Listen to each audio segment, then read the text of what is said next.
नमस्कार दोस्तों। आज की यह कहानी बड़ी ही रोचक होने वाली है। अगर कोई भी पति अपनी पत्नी की यह 3 चीज़ें देखता है तो वह कभी गरीब नहीं रहता। उसके जीवन में दिन प्रतिदिन खुशहाली आती है। उसका सोया हुआ भाग भी जाग जाता है। आचार्य चाणक्य के कथन अनुसार जो पुरुष अपनी पत्नी की इन 3 चीज़ों को देखता है वह जीवन में कभी दुख नहीं भोगता। उसकी किस्मत हमेशा उसके साथ रहती है और माता लक्ष्मी का आशीर्वाद हमेशा उस व्यक्ति पे और उसके परिवार पे बना रहता है। तो चलिए एक छोटी सी कहानी के माध्यम से जानते हैं कि पत्नी की वह कौन सी 3 चीज़ें हैं जिसे हर पुरुष को और हर पति को देखना चाहिए। तो चलिए कहानी को शुरू करते हैं। एक नगर में एक गरीब व्यक्ति रहता था। उसके साथ उसकी पत्नी और उसके 2 बच्चे रहा करते थे। पति पत्नी में कभी भी नहीं बनती थी। पति पत्नी हमेशा आपस में लड़ते और झगड़ते रहते थे, जिसका प्रभाव उनके गृहस्थी पे पड़ती थी और उनके बच्चों पर भी इसका प्रभाव पड़ता था। क्योंकि जब माता पिता आपस में झगड़ा करते हैं तो इसका असर पूरे परिवार और उस घर के बच्चों पे सबसे पहले पड़ता है। इसलिए पति पत्नी को कौन सी उन आदतों को अपनाना चाहिए जिससे उनके घर में खुशहाली रहे, आज की इस कहानी के माध्यम से हम जानेंगे। अपनी पत्नी की आदतों व झगड़ों से परेशान वह व्यक्ति धीरे धीरे काम धंधे से विमुख होने लगता है। अब वह काम काज छोड़कर झगड़े से परेशान होकर घर पे ही रहने लगता है, जिसके कारण उसके घर में और ही तंगहाली हो जाती है और उनके घर में दाने दाने के लिए मोहताज हो जाते हैं। उनके घर में ना तो पहनने के लिए वस्त्र थे और ना ही खाने के लिए खाना और ना ही व्यापार का कोई साधन जिससे वे 2 पैसे कमा सके। पति पत्नी दोनों ही किसी बात को लेकर चिंतित नहीं थे कि उनके बच्चों का क्या होगा। इस तरीके से उनके घर में विपत्ति पैर पसारती गई और दिन प्रतिदिन भुखमरी के हालात पैदा हो गए। एक दिन इन बातों से परेशान होकर वह व्यक्ति अपने घर को छोड़कर जंगल की तरफ जाने लगता है। बीच जंगल में पहुंचने के बाद उसे एक साधु का कुटिया दिखाई देता है। साधु को देखकर वह नैनों में आंसू को भरे हुए उस साधु के पास चला जाता है और साधु को प्रणाम करके कहता है कि हे महात्मा, मेरे दुखों का निवारण कीजिए। मैं बहुत दुखी हूँ। मेरे घर में मेरे छोटे छोटे 2 बच्चे हैं, मेरी पत्नी है। मेरे घर में खाने के लिए एक अन्न का दाना तक नहीं है, पहनने के लिए वस्त्र नहीं है, घर भी टूटा फूटा है। पता नहीं परमात्मा ने मुझे ऐसा जीवन क्यों दिया है। मैं अपने इस जीवन से परेशान हो गया हूँ। इसीलिए अपने घर को छोड़कर मैंने जंगल का रास्ता अपना लिया है।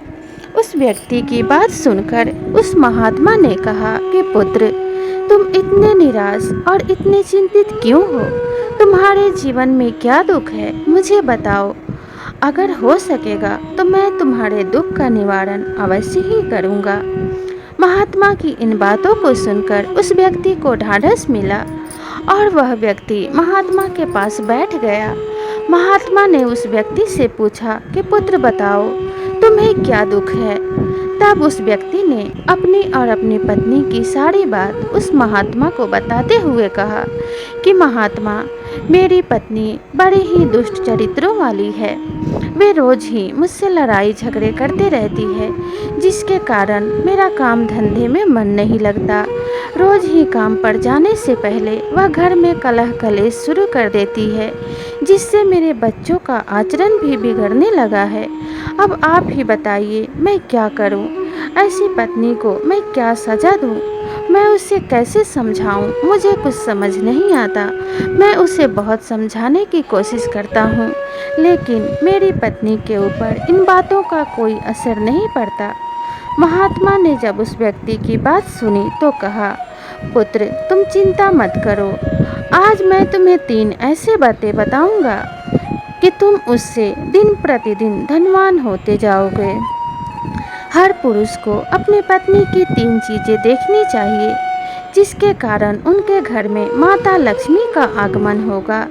उनके घर में कभी गरीबी का वास नहीं होगा और दुख दरिद्रता का हमेशा हमेशा के लिए नाश हो जाएगा। तो तुम्हें भी अपने पत्नी की 3 चीज़ें हमेशा देखनी चाहिए, जिससे तुम्हारे घर में हमेशा खुशहाली बनी रही। महात्मा की बात सुनकर उस व्यक्ति ने कहा कि हे महात्मा, आप मुझे जल्दी से बता दीजिए कि पत्नी की वह कौन सी 3 चीज़ें हैं जिसे देखने से मेरे घर में खुशहाली का आगमन होगा, सुख शांति का वास होगा और मेरे घर में माता लक्ष्मी निवास करेंगी। तब उस महात्मा ने कहा कि पुत्र, इन बातों को जानने से पहले तुम एक कहानी सुनो, जिससे तुम भली भांति समझ जाओगे कि पत्नी की वह कौन सी 3 चीज़ें होती हैं जिसे देखने वाला पुरुष हमेशा धनवान बना रहता है। तब महात्मा ने कहा कि पुत्र, एक नगर में एक सेठ रहा करता था। उस सेठ का बहुत बड़ा व्यापार था। धन संपत्ति की कोई कमी नहीं थी। उसके घर में नौकर चाकर, गाड़ियाँ, सब कुछ था। सुख के सारे साधन मौजूद थे, जिससे एक आदमी एक वैभवशाली जीवन व्यतीत कर सकता है। सेठ और सेठ की पत्नी के बीच अपार प्रेम था। दोनों पति पत्नी आपस में इतना प्रेम से रहते थे कि गांव के लोग उनके प्रेम की मिसालें दिया करते थे।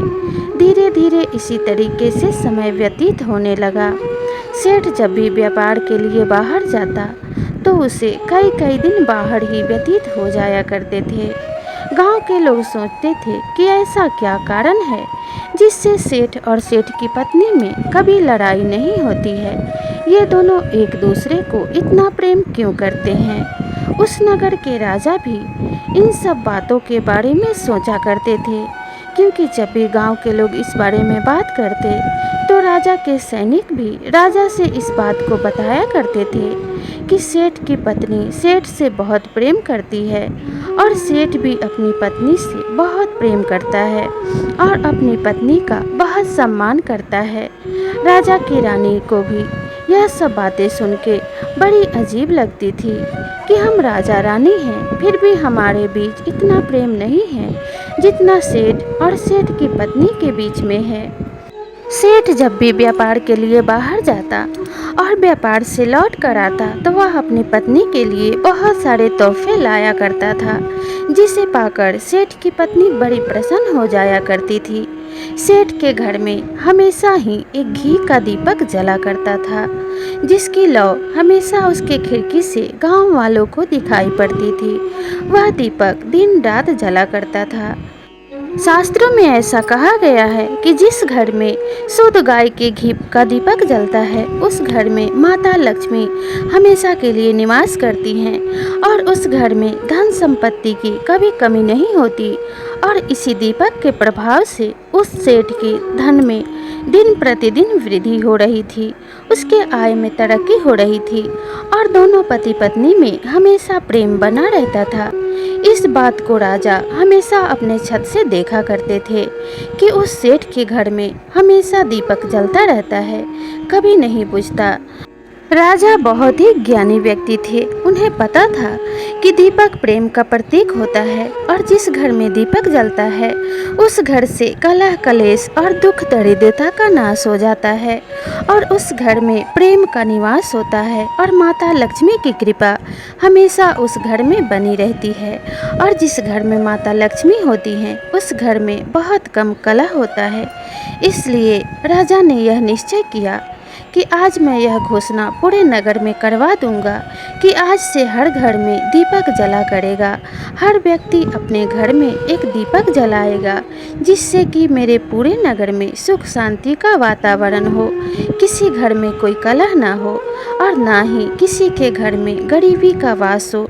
यही मन में विचार करके राजा अपने सभा में बैठे तो उन्होंने सैनिकों को आदेश दिया कि तुम पूरे नगर में यह ढिंढोरा पिटवा दो कि आज से हर व्यक्ति अपने घर में एक दीपक जलाया करेगा।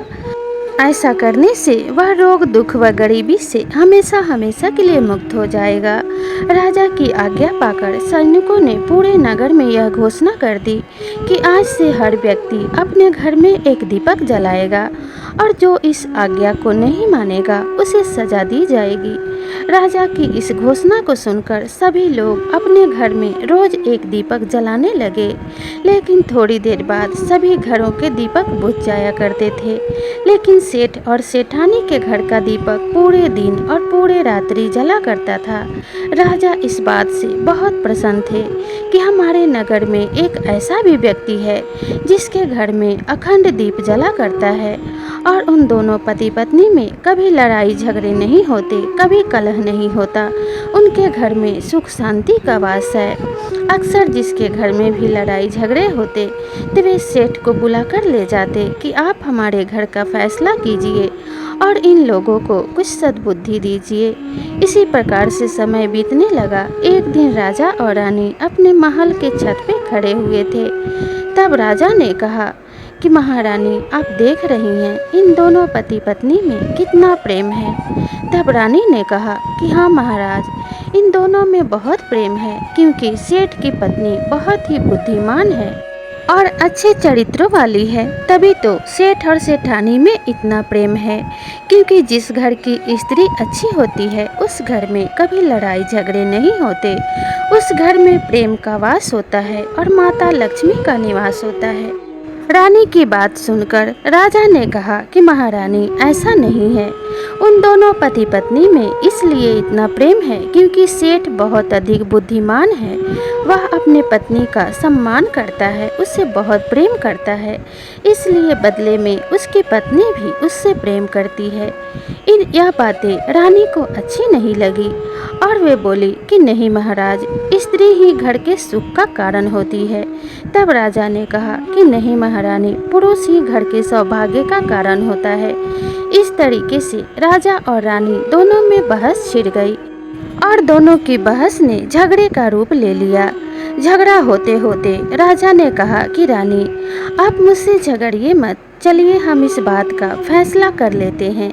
क्यों ना हम सेठ और सेठानी की परीक्षा कर लें, तो हमें पता चल जाएगा कि दोनों में से अधिक बुद्धिमान कौन है और दोनों में से सबसे अधिक एक दूसरे को प्रेम कौन करता है।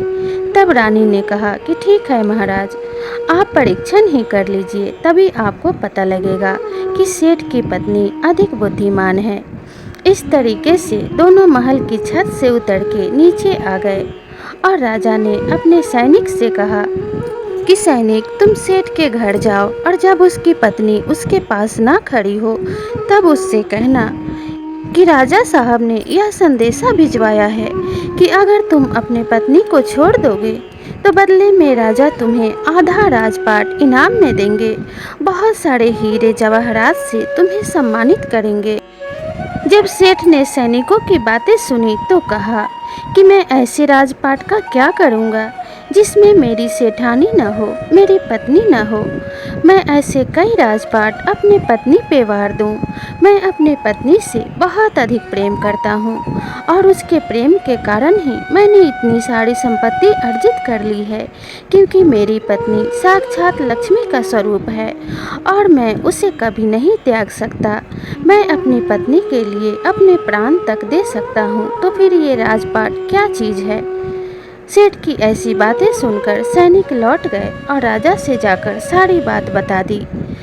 तब राजा ने रानी से कहा कि देखा रानी, सेठानी से कितना अधिक प्रेम करता है और उसी के प्रेम के कारण उन दोनों का रिश्ता इतना मधुर बना हुआ है, क्योंकि सेठ अपनी पत्नी के लिए अपने प्राण तक देने को तैयार है, इसीलिए उन दोनों के प्रेम में इतनी घनिष्ठता है। तब रानी ने कहा कि महाराज, आपने सेठ की परीक्षा तो ले ली, पर अभी यह सिद्ध नहीं हुआ है कि दोनों में से कौन अधिक गुणी और एक दूसरे से कौन अधिक प्रेम करता है। मैं भी सेठानी की परीक्षा लेनी चाहती हूँ, इसलिए आप मुझे आज्ञा दीजिए कि मैं सेठानी की परीक्षा ले सकूं, क्योंकि मुझे ऐसा लगता है कि वह सेठानी मेरे जैसी चरित्रों वाली और सर्वगुण संपन्न है, इसलिए मैं उसे आजमाना चाहती हूँ। तब राजा ने आज्ञा दी कि ठीक है रानी, अगर आपकी यही इच्छा है तो आप निसंकोच होकर सेठानी की परीक्षा लीजिए।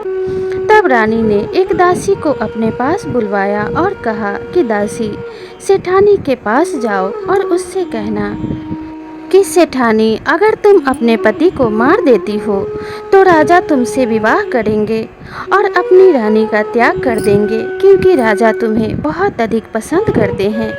अगर तुम अपने पति को मार दोगी तो वे तुम्हें अपनी रानी बना लेंगे और तुम एक रानी की भांति ही अपना पूरा जीवन व्यतीत करोगी। इस सेठ के पास भला तुम्हें क्या सुख मिलेगा जो राजा के महल में मिलेगा। वहाँ तुम ठाट बाट वाला जीवन व्यतीत करोगी। तुम्हारे सेवा में कितने नौकर चाकर हमेशा खड़े होंगे, यहाँ तो तुम्हें खुद से ही कामकाज करना पड़ता है। रानी ने कहा कि तुम ऐसा ही जाकर सेठ की पत्नी से कहना, लेकिन यह बातें सेठ की पत्नी से बताते समय इस बात का ध्यान रखना कि सेठ आसपास मौजूद ना हो। तब दासियों ने कहा कि ठीक है महारानी, हम ऐसा ही करेंगे। दासियां सेठ की पत्नी के पास गईं। उस समय सेठ बाजार गया हुआ था और तभी दासियों ने सारी बात सेठ की पत्नी से कही। तो सेठ की पत्नी ने कहा कि सेठ को मारना कौन सी बड़ी बात है, वैसे भी मैं सेठ के साथ झूठे प्रेम का दिखावा करके थक गई हूँ। मैं इस सेठ के साथ नहीं रहना चाहती, वह तो समाज और लोक लाज की वजह से मुझे इसके साथ मजबूरी में रहना पड़ रहा था। भला राजा की रानी कौन नहीं बनना चाहेगा। मैं आज ही इस सेठ का काम तमाम कर दूंगी। दासियों ने जब सेठ की पत्नी की बातें सुनी तो उनका मुंह खुला का खुला रह गया। वे दौड़ती भागती रानी के पास पहुंची और उन्हें यह खबर सुनाई कि महारानी, सेठ की पत्नी सेठ को मारने के लिए तैयार हो गई है और वो आज रात ही सेठ को मारने वाली है। दासियों की बात जब रानी ने सुनी तो वे बहुत ही आश्चर्यचकित हुई और उन्हें अपनी गलती का पछतावा होने लगा। वे हाथ जोड़कर राजा के पास पहुंची और बोली कि महाराज, मुझे माफ़ कर दीजिए। मैं तो समझती थी कि सेठ की पत्नी उत्तम चरित्रों वाली है, लेकिन वह तो अपने पति को मारने के लिए तैयार हो गई है। आप कुछ ऐसी व्यवस्था कीजिए कि सेठ की जान बचाई जा सके, क्योंकि वह किसी भी वक्त अपने पति को मार देगी। राजा ने जब रानी की ऐसी बातें सुनी तो कहने लगा, मैंने तो आपसे पहले ही कहा था कि सेठ के कारण ही उन दोनों के बीच में इतना प्रेम भाव है, क्योंकि सेठ अधिक बुद्धिमान है। तब राजा ने सैनिकों को आदेश दिया कि जाओ, सेठ के घर के पास छिपकर रहना और जैसे ही सेठ की पत्नी अपने पति पे हमला करे तुम उसे पकड़कर मेरे पास ले आना। तब राजा के सैनिक सेठ के घर के पास गए और छिपकर सेठ की पत्नी के हमले का इंतजार करने लगे, लेकिन पूरा दिन व्यतीत हो गया। सेठ की पत्नी ने अपने पति के ऊपर कोई वार नहीं किया। अब रात्रि होने लगी, तब सैनिक और भी चौकन्ने हो गए कि शायद रात्रि में ही सेठ की पत्नी अपने पति को मार डालेगी। उधर सेठ की पत्नी ने मन में विचार किया कि अगर मैं चाकू या किसी दूसरे चीज से अपने पति को मारूंगी तो सभी को मुझ पे शक हो जाएगा। इसलिए जब उसने खाना बनाया तो उसी में विष मिला दिया था, जिसे खाकर सेठ सोने चला गया और वह उसकी आखिरी नींद थी, क्योंकि जब वह सोने गया तो फिर कभी नींद से नहीं जागा। अगली सुबह जब प्रातःकाल हुई तो सेठ की पत्नी जोर जोर से रो रही थी। सभी गांव और मोहल्ले के लोग इकट्ठे हो गए। लोग पूछने लगे कि क्या हुआ। तब सेठ की पत्नी ने कहा कि पता नहीं, किसी सर्प ने मेरे पति को डंस लिया है, मेरे पति की मौत हो गई है। सभी लोग जब इकट्ठे हुए और राजा को इस बात की सूचना मिली तो राजा भी अपने सैनिकों के साथ वहां गए। तो उन्होंने सेठ की पत्नी को रोते और विलाप करते देखा। तब राजा ने पूछा कि तुम्हारे पति की मौत कैसे हुई।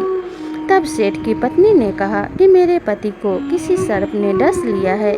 लेकिन राजा पहले से सभी बात को जानते थे, इसलिए उन्होंने तुरंत ही सैनिकों द्वारा सेठ की पत्नी को बंदी बनवा लिया और उसे जेल खाने में डाल दिया।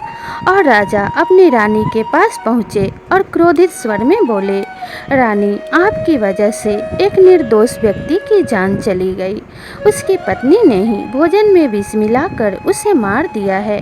आप तो कहती थी कि वह आपके जैसे ही चरित्रों वाली है, तो हो सकता है भविष्य में आप भी मेरे साथ ऐसा ही करेंगी, इसलिए मैं आपको भी अभी से जेल खाने में डाल देता हूँ। तब रानी हाथ जोड़कर रोने लगी और कहने लगी कि महाराज, मुझे माफ़ कर दीजिए, मुझे नहीं पता था कि सेठ की पत्नी इतने दुष्ट चरित्रों वाली होगी, जो छोटी सी वस्तु के लिए अपने पति के प्राणों की दुश्मन बन जाएगी। मुझसे बड़ी भारी भूल हो गई, मैंने इंसान को पहचानने में गलती कर दी। इस प्रकार से रानी राजा से माफ़ी मांगने लगी। तब राजा ने रानी को माफ़ कर दिया। यह पूरी कहानी वह महात्मा उस व्यक्ति को सुनाता है और कहता है कि अब तुम्हें समझ में आ गया होगा कि हर पुरुष को अपनी पत्नी की कौन सी 3 चीज़ें देखनी चाहिए। तब उस व्यक्ति ने कहा कि हे महात्मा, इस कहानी को सुनने के बाद भी मुझे कुछ समझ में नहीं आया है। तब महात्मा ने कहा कि हर पति को अपने पत्नी की सबसे पहली चीज़ यह देखनी चाहिए कि उसके पत्नी के हाव भाव कैसे हैं, बोलचाल कैसे हैं, वह अपने पति से कैसा व्यवहार करती है, क्या उसके व्यवहार में कोई छल कपट है, कोई दिखावा तो नहीं है। जो पति अपने पत्नी के इन बातों को ध्यान से देखता और समझता है, वह अपने जीवन में कभी धोखा नहीं खाता है। जिस प्रकार से सेठ की पत्नी ने अपने पति को धोखा दिया, इन बातों से बचने के लिए हर पति को अपने पत्नी की इन आदतों पे नज़र अवश्य रखनी चाहिए। दूसरी बात जो पति को अपनी पत्नी की देखनी चाहिए वह यह है कि कहीं आपकी पत्नी आपके पीठ पीछे किससे मिलने जाती है, आपकी पड़ोसियों से आपकी बुराई करती है या फिर आपके दोस्तों से मेल जोल रखती है। अगर आप अपनी पत्नी की इन बातों को देखते हैं तो जीवन में कभी भी छल कपट का शिकार नहीं होते हैं। और तीसरी और सबसे महत्वपूर्ण चीज़ पति को यह देखनी चाहिए कि उनकी पत्नी उनका सम्मान करती है या नहीं, उनके माता पिता का सम्मान करती है या नहीं। जो पत्नी अपने पति का सम्मान नहीं करती, अपने सास ससुर का सम्मान नहीं करती, अपने देवर और ननद से मधुर रिश्ते बनाकर नहीं रखती, वह एक घर को एक धागे में संजोकर नहीं रख सकती। ऐसी स्त्रियां घर के बर्बादी का कारण बनती हैं और घर में हमेशा कलह की स्थिति पैदा करती हैं। इसलिए हर पुरुष को चाहिए कि अपनी पत्नी की इन आदतों का अच्छे से निरीक्षण करे और उसे प्यार से समझाए कि एक घर को चलाने के लिए पति पत्नी एक गाड़ी के 2 पहिए की तरह होते हैं। इसलिए मिलजुल कर और प्रेम से गृहस्थी के गाड़ी को चलाना चाहिए। जो पति अपने पत्नी को समझा बुझाकर प्रेम से इन बातों का हल निकालता है, उसके घर में हमेशा सुख शांति का वास बना रहता है और माता लक्ष्मी हमेशा उस घर में निवास करती हैं। क्योंकि घर के सुख शांति के लिए सिर्फ पत्नी जिम्मेवार नहीं होती, पति भी इसमें पूरी तरह से जिम्मेवार होते हैं। अगर घर में पत्नी झगड़ा करती है तो पति भी इसके लिए जिम्मेवार होते हैं, क्योंकि कभी भी एक हाथ से ताली नहीं बजती। एक के झगड़ा करने से झगड़ा नहीं होता, दोनों को मिलजुल कर हंसी खुशी रहना चाहिए। तो दोस्तों, यहाँ पर यह कहानी समाप्त होती है। आपको यह रोचक कहानी कैसी लगी हमें कमेंट करके ज़रूर बताइएगा और इस चैनल से जुड़े रहने के लिए इस चैनल को ज़रूर सब्सक्राइब कीजिएगा, क्योंकि ऐसी ही ज्ञानवर्धक और मनोरंजक कहानियाँ हम इस पे लाते रहते हैं। साथ में बेल आइकन को भी प्रेस कर लीजिएगा। तो मिलते हैं इसी तरह की अगली कहानी के साथ, तब तक के लिए नमस्कार।